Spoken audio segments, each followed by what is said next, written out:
Hello everybody and welcome back to my channel. In today's video we're going to be discussing fitness trackers. I compared two different types. I'm going to compare the Fitbit Versa with the Apple Watch because those are the two really leading fitness trackers that are out there right now. And I'm going to be telling you some of the pros and some of the cons of having a fitness tracker. I've used my fitness tracker now for almost 2 years. I've definitely enjoyed some of the benefits that it's given me, but if I could do it again, I don't know that I'd necessarily buy one, but let's jump straight into this video. And if you like what you see, do me a huge favor and hit that subscribe button and give me a big thumbs up, and let's get started.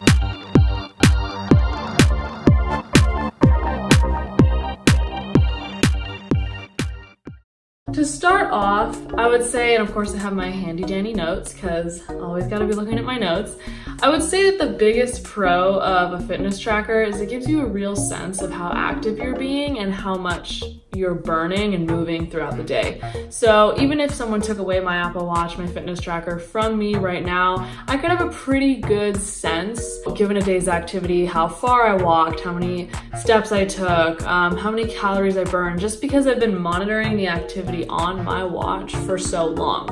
So, even if I have to go without it for whatever reason, I still kind of know and have a gauge in my head of how active I'm being throughout the day. That being said, it does come with some drawbacks because I am constantly aware of how much I'm burning.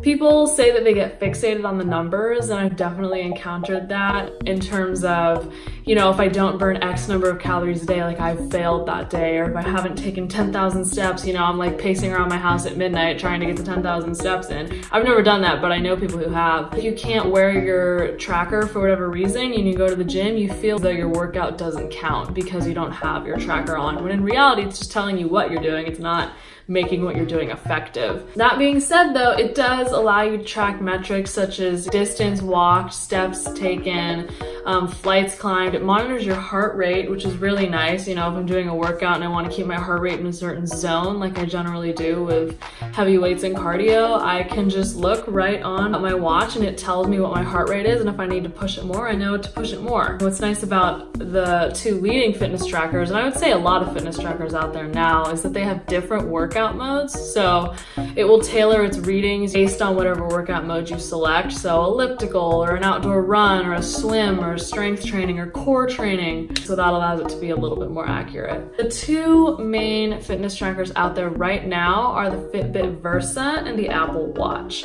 So those are the two that everyone's really comparing sort of side by side as being real leading competitors. There are lesser versions of those. Fitbit makes a lot of different devices sort of dependent on your needs, but those are the two leading ones, so I'm going to compare those, and anything less than that would be sufficient for more basic functions as well. So both of them have the basics pretty much covered. They both have different workout modes, right? So like I was saying, you can set it to elliptical or indoor run or hike mode or whatever. Sort of tracks different metrics of exercise. Then they both do basic things like tracking calories, active calories throughout the day, tracking steps, tracking distance, tracking flights climbed.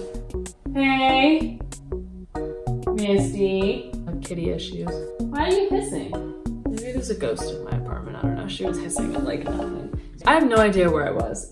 Oh yes, and then the other thing was that they both also track heart rate, which is useful. You get your heart rate metrics and graphs throughout the day. They're both swim proof, so Apple Watch has actually a waterproof mode that you set on it to make it waterproof. So you can take them swimming with you, you don't really have to worry about that, which is especially useful if you swim for exercise. Now they both also show smartphone notifications, and this is something that people were complaining about in the Versa actually, and that I think they addressed because of it. But basically it shows you calls, it shows you text, calendar, events, so it does sync up to your smartphone and you can sort of respond to things on your device. What is she doing? Is she like peeing in my shoes?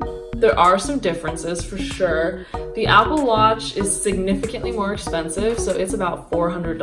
The Fitbit is about $200 retail, but it's really actually pretty easy to find it on sale, especially the Christmas time of year. Like I see it now for as low as $130. So it's significantly less expensive and it's more flexible because you don't have to have an iPhone to use a Versa. It's usable for Android, but the Apple Watch obviously is tied into the Apple system, so that's a little bit limiting.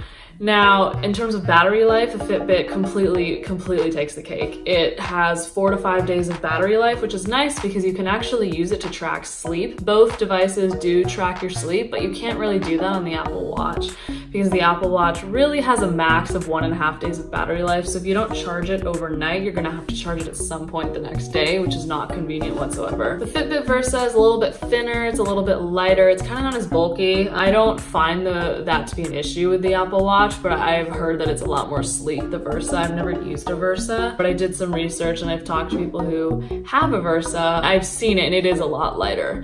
That being said, the Apple Watch does come in 2 sizes, a 38 and a 42 millimeter. I have a 42, so I have the bigger screen. 38 is really small, so if you're gonna be using it for any sort of smart device, like responding to a text, it's kind of hard to use the 38 millimeter size in the Apple Watch. So it is more expensive, of course, to get the larger size, but I think the smaller size just isn't really as usable. In general, I would say if you're looking for a smartwatch, something that's more versatile and more like phone-like, then I would go with the Apple Watch. But if you're looking for something that is specialized to track your fitness, then I think the Fitbit Versa is for you because it is literally designed for fitness and the other things are kind of supplementary to it. Whereas the Apple Watch is the other way around. It's designed to be a smart device and the fitness just kind of comes along with it. So that was something that I didn't take into account when I purchased my fitness tracker because I didn't want a smartwatch. I wanted a fitness tracker and I should have gotten something that was dedicated to fitness tracking, and that's something that I've learned that